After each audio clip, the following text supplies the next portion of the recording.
sometimes you actually, instead of avoiding the fear, you have to run full force straight into it.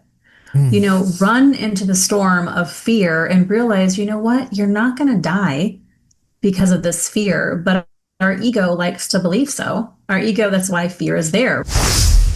Welcome to Coach Soul, the podcast where we explore therapeutic ways to the best versions of ourselves.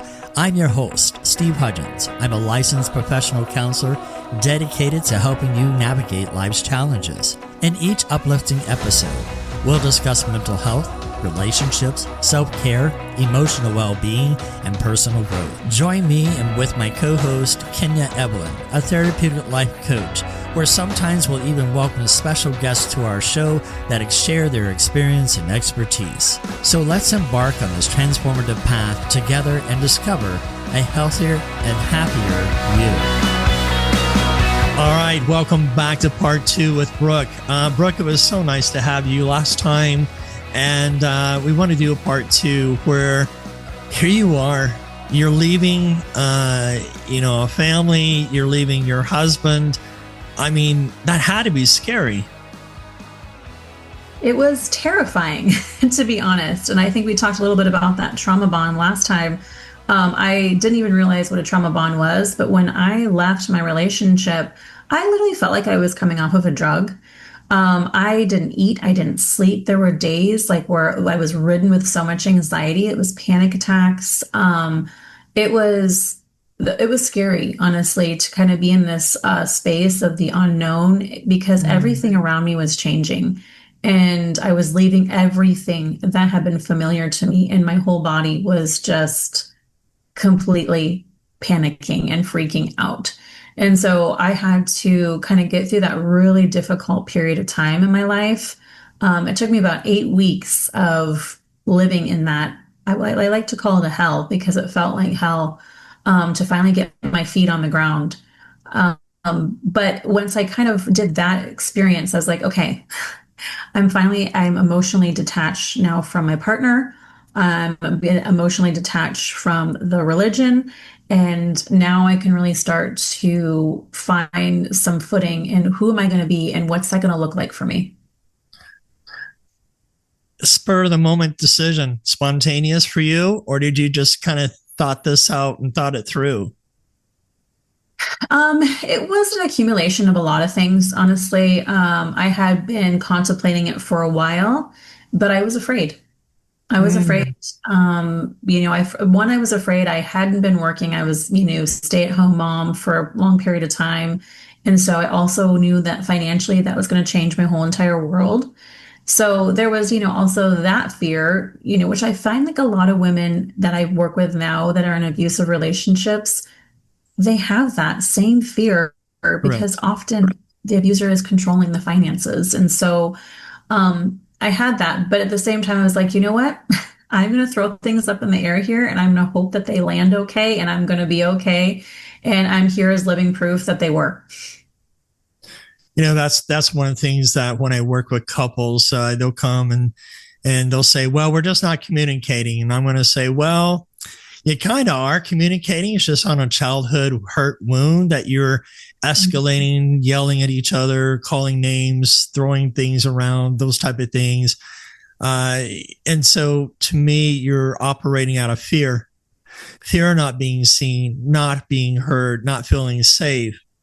And so I can kind of see this little inner child in you at the same time, just feeling around in the darkness. And here you are, what helped you to overcome that fear? I think women need to understand that they can overcome fear. I just don't think they know how. What are your Yeah. thoughts?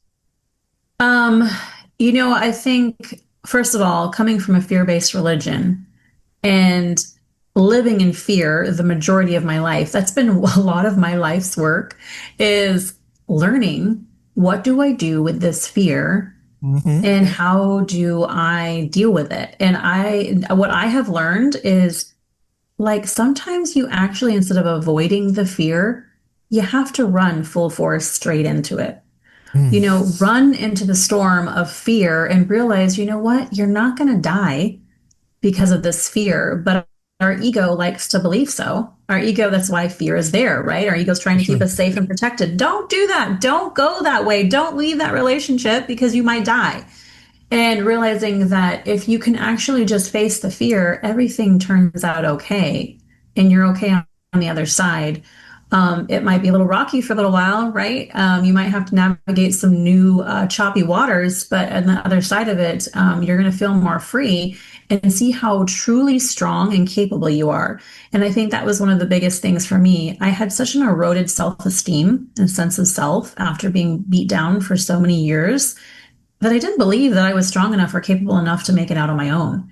And it just, looking back, I see that version of myself and I like want to give her a big hug and be like, oh my goodness, look and see how strong you already were. You were so strong. And I think that has a lot to do with it. You know, women don't have enough trust in themselves, enough belief in themselves. And I always say to women, like, no, you're going to be fine. You've got this. Like, you have made it this far. You're going to make it, you're going to do it all over again. And just continue to build up that self-confidence. And that's really what fear is there for. The more you run into it, you're going to continue to build that self-trust. Well, when I think about healing, it begins that moment that you choose truth over loyalty, voice over silence, and freedom over fear. Hearing what you're saying, healing is not about returning to who you were. Yeah. It is about becoming who you were never allowed to be. And when I think about what you're sharing here is that, I want to remind our audience too, that God doesn't heal by erasing our scars. He heals by using them to tell a different story. Mm-hmm. And what I'm hearing, your story is one of resilience, restoration, redemption. Mm-hmm. Do you feel that's how God healed you in those three things? Yeah, actually, that's a beautiful way of saying it. So thank you. I appreciate that. I do believe that. I feel like I definitely know that part of my journey here was kind of walking through that fiery hell, to kind of come out the other side. Sure. And see that I could choose another way and that everything would still work out for me. Even though I left behind the way of my family, right? The way of that lineage, the way of that belief system, and realizing that how beautiful a journey it is to be able to get back up after you have felt like you've been knocked down and learn about yourself, a self-discovery process. And I really felt like that's what I was shown. I didn't have that connection to God always. When I left the religion, I actually was extremely angry. I thought God had betrayed me, tricked me. I thought, what is there, if there is even a God? I began to just really almost become an atheist and not believe in anything. And then my then ex-husband, the father of my children, died tragically in 2020. And I call that my second awakening. This was really my spiritual awakening to what I needed to understand about the nature of reality, about God and the connection to God that I needed to actually find again. Because it started to make me question everything. Where did he go when he died? What happened to him? Like, where is he? Like, I really felt a grief that I can't explain, but it was in my bones. And that is when I felt a presence all around me and realized that I kept getting my answers answered. Every time I, asked, I was receiving what I needed to know so that I could start to create a new belief system for myself. I can identify when I was going through a divorce, I went to go seek some help to the elders. And I was told that this is a civil matter. We cannot help you. Mm-hmm. And I talked to an elder and I used scripture and I said, this is not shepherding. This is avoiding. This is fear. And he resigned as an elder. I stopped going to church. It took me about 3 or 4 years to get back into it. I found myself, being baptized, redeeming myself through God's access, the way He provided, and change my belief system. Mm. But even then, that was a challenge because when you're faced with, I'll just give the tip of the iceberg because it goes way deeper than this. So much so that when I changed careers to become a licensed professional counselor, my supervisor says, I don't know how you're doing this. Mm. When you're struck with 34% chance of living by 2021 due to cancer, and thank God it's not there, it's not coming back. I'm 8 years strong, no cancer. So I'm happy with that. But it does begin to play on your psyche that you're not good enough or that you're not salvageable. Mm. And cults, narcissistic people, those who kind of put you down, it is a in your face type mode. And you begin to question your self dignity. You begin to question your self worth. And so one of the things that, here you are going through all this stuff, probably a lack of support systems because you left everything you did. What did you do to start beginning to say, you know what? I need to have God back in my life. He is not the damaging God, because here I'm part of the National Religious Broadcasters membership. And this fall, I'm being part of the Presidential Council, where I'll go to the DC in September to talk with the president and congressmen about faith-based stuff, trying to preserve families. Mm. And when I think about these things, one of the messages I feel like Christians need to hear is God's already judged the world. That's why he gave us his son. So why are we judging each other? Trying to one up one another when God's already condemned us all? But he sent his son for what? Redemption, salvation, grace, mercy. And it's like, okay, you leave this lifestyle of condemnation, but there is redemption, there's love. And what Christ said is, my yoke is not hard, it's easy. And here we go through these religious aspects or factions or cults, and they put such a heavy burden. Mm-hmm. It's not what God called us to be. He called us into a light that's what? Following him, doing what is right.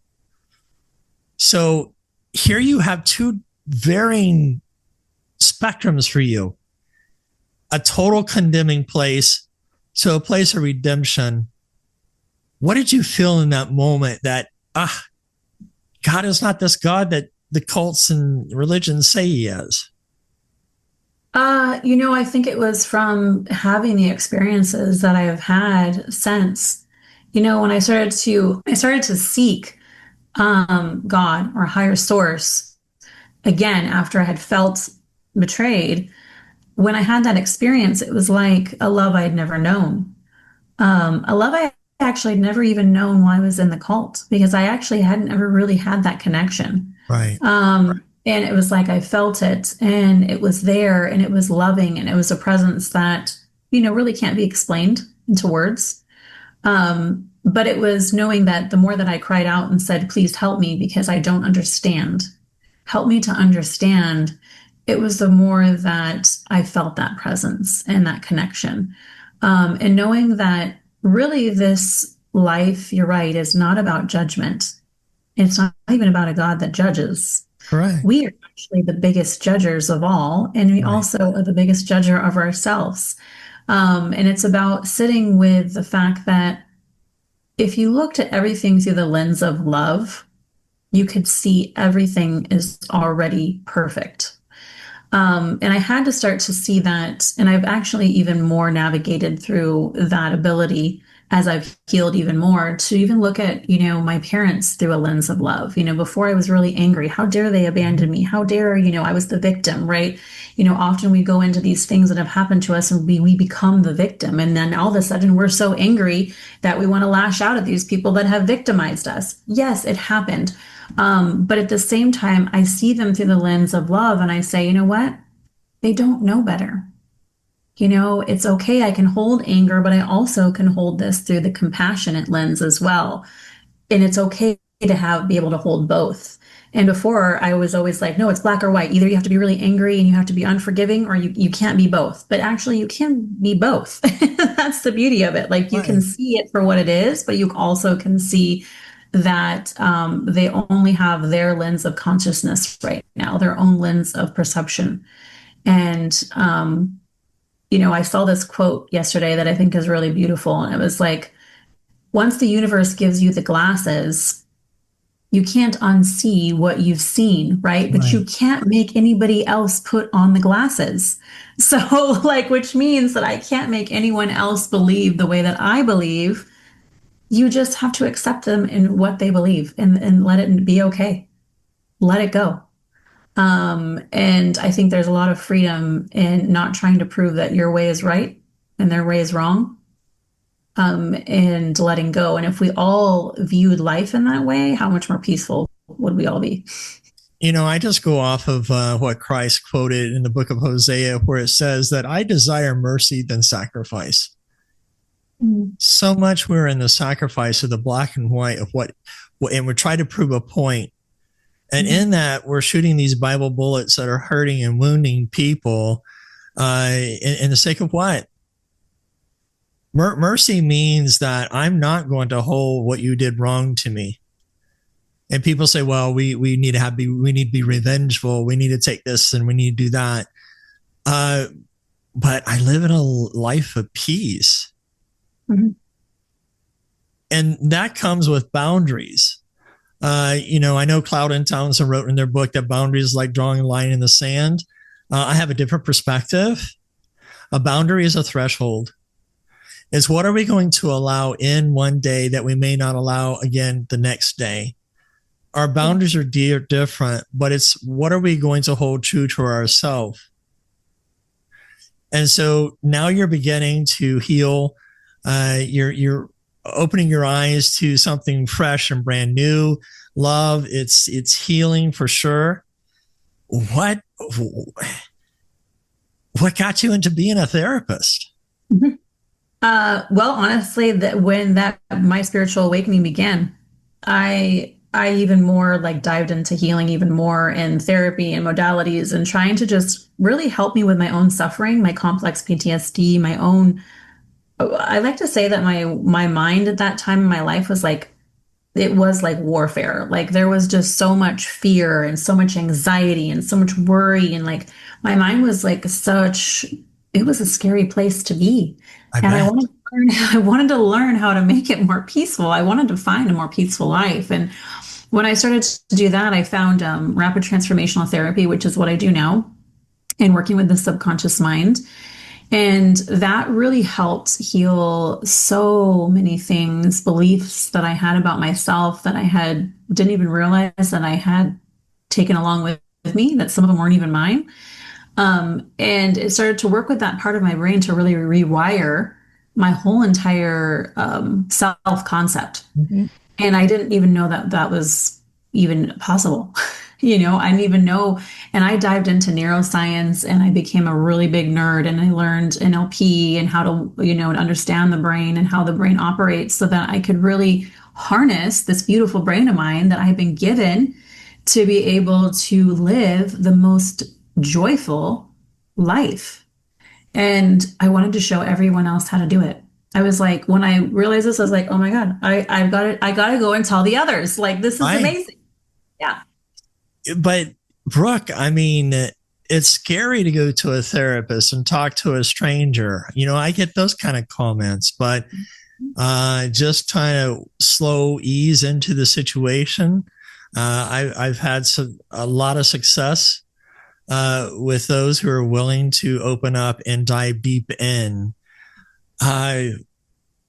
For women, it's almost like they don't want to face the mirror to see what's there. Yeah. And one of It's the things that I try to get them to do is do a high five in the mirror. Tell them you got a great job today. Do that 4 or 5 times a day. mm, Because what you're doing is you're retraining that mind to be positive. yeah. And so here you are in this rapid transformation. What would you say to women that's been in your shoes?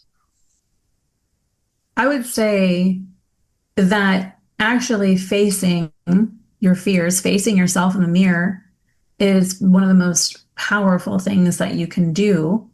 Avoidance will be, unfortunately, the thing that holds you back from being your most joyful and fulfilled self. Correct. Right. And I want to say too that the journey wasn't easy. I don't like to sugarcoat anything, but it Right. is about the reality of the situation. But to know that the freedom and the liberation that is possible for you when you do this work is worth lifetimes. It's worth lifetimes. Like this is going to be, and this is what I have learned in my journey too. It's like it's what Jesus was talking about, right? The kingdom is all within you. Like the keys to the kingdom is within you. You are it. No one else is coming to save you. You are the one that is going to save yourself. So why not look within and see what needs to heal so that you can really thrive and live to your fullest potential here and what you came here to do, like what your purpose was, what you wanted to create, how you want to feel in your life, what you want to do, what your bigger aspirations are, because you may have dreams, but you will never fulfill them or go after them if you don't have the right mindset or self-concept. Right. You know, it's great that we can see where we've been, Mhm. where we are. Now, where do you want to go with all this? um, I honestly I have big dreams. Obviously I've created a very successful business with doing the work I do with women and men. I've just written a bestseller. I wrote a children's book on grief a few years ago for children, particularly that lose their parents. I'm working on another book called Fear Monster. So it was great. We were talking about fear today to help children understand how fear works and how that can stop us from actually going after the things that we want. Because I really want you know, I wasn't taught emotional intelligence. A lot of us weren't because our Correct. generation wasn't taught emotional intelligence. I had to learn it as an adult. I want children to learn intelligence early on now. And I want this to kind of trickle out into the generations after me because this is really important for the existence of humanity and for us to be able to be in a world that feels more peaceful, that people are more loving, and that we don't have so many wounded people walking around hurting other people. You know, my dad, I love my dad. And one of the things that I always hold on to, he says, if you constantly look for something that's negative in a person, that's all you're going to find. Mm. And so that's where I try to look for some good. Even though they may be dark, there's always good in us somewhere. And if we can focus on that, how much more can we change the world by that perspective? Yeah. And so here you are, you're healed, you're running, a business, and you said that you were an author. What is this book that you wrote about? Yeah. So I have it right here. It's Shattered, Broken, and Beautiful. Okay.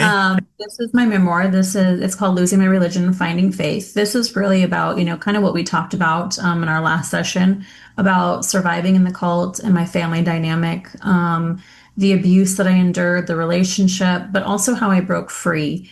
And really it was created. I knew when I was called to write it, it was for something bigger than me.